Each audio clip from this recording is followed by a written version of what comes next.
Hello everyone, I'm Bruffy1322 and this video is going to show the fastest cars made by the in-game manufacturer Pfister in terms of lap time. As always, the position counter is in the top left with the best lap time the vehicle achieved in the top right, and since it's more for interest purposes rather than anything functional, non-raceable cars are included in this list.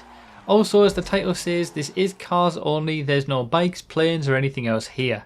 This video only focuses on track performance, so if you're interested in top speed, where braking, cornering and acceleration aren't relevant, check the link in the description for the top speed testing series, and if you want to know more information about this testing, including the extent to which it's accurate and how useful it is for you personally, have a read of the full description as everything that you need is in there. This video lists all Pfister cars and is correct as of the Los Santos Tuners update. For any vehicles added after that or other classes of cars, check the playlist linked in the second line of the description, and feel free to check out my Patreon or become a YouTube member if you want to support this work and get testing results of any new cars a little bit early. So yeah, there are 8 cars made by Pfister in the game, and there's no slow cars really, but none of them are amazing either. And there's basically sort of 2 groups that are very similar performance wise, but across all 8 of them they're not too far apart from each other.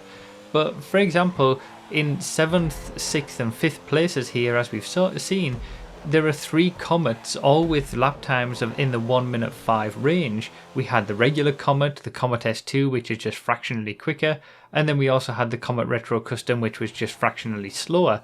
And then the same thing is true again of the next group of 3 cars, with the Neon here in 4th place, and our 3rd and 2nd place cars all get lap times in the 1:03 range, and considering the Neon in 4th gets a 1:03.2, only just ahead of it in 3rd place we're looking at a 1:03.1, and the same is true for our 2nd place car as well.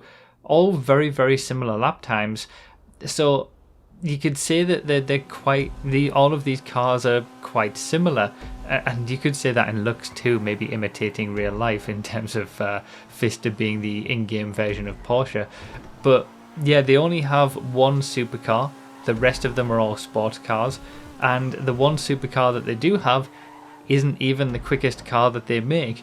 So yeah, like I said, we got the Growler here with a 1:03.264, only fractionally quicker than the Neon. It's actually only 1 place higher in sports as well, and obviously sports is huge. They're pretty much on the same sort of lap time performance, but the Neon obviously has some incredible acceleration, and the only supercar that Pfister make is in 2nd place, again only fractionally quicker than what we saw from the Growler.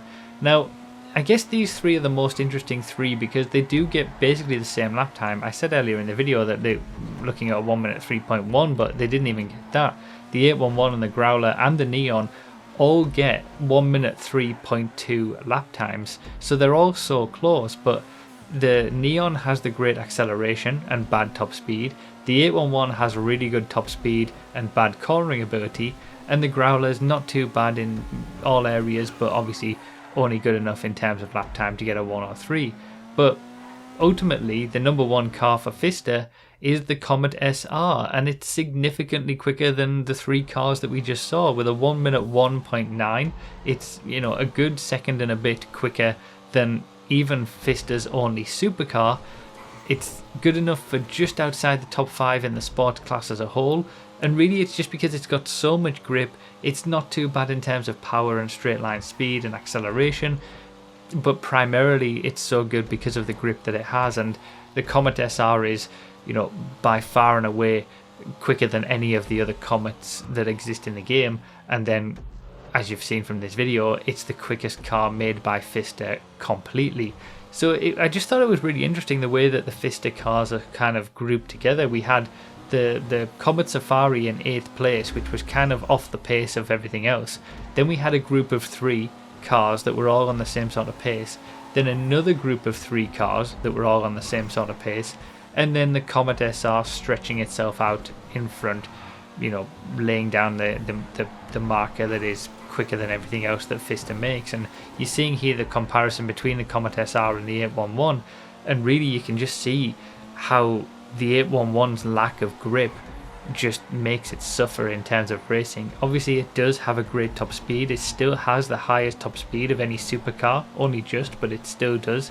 Obviously it's not as quick as say the Pariah in the sports class for top speed, but yeah, the 811 really does have a great top speed, but when it comes to cornering ability and race performance, it just doesn't have the ability to get around the corners at the high speeds that something like a Comet SR can. So even though the Comet SR is in the sports class and the 811 is in the supers class, it's the Comet SR that is significantly quicker. So yeah, those are all the Pfister cars. A lot of them look the same to me, honestly, but people seem to like Porsche and Pfister in general. So yeah, those are all of the cars made by Pfister in the game, and now you know the quickest ones as well. So that's pretty much it for this one. Consider supporting on Patreon or become a YouTube member if you want testing results early, and remember to read the description for more info, comment with your thoughts, like the video if you enjoyed or found it helpful, and subscribe for more. Thank you both so much for watching, I really do appreciate it, and I'll see you next time.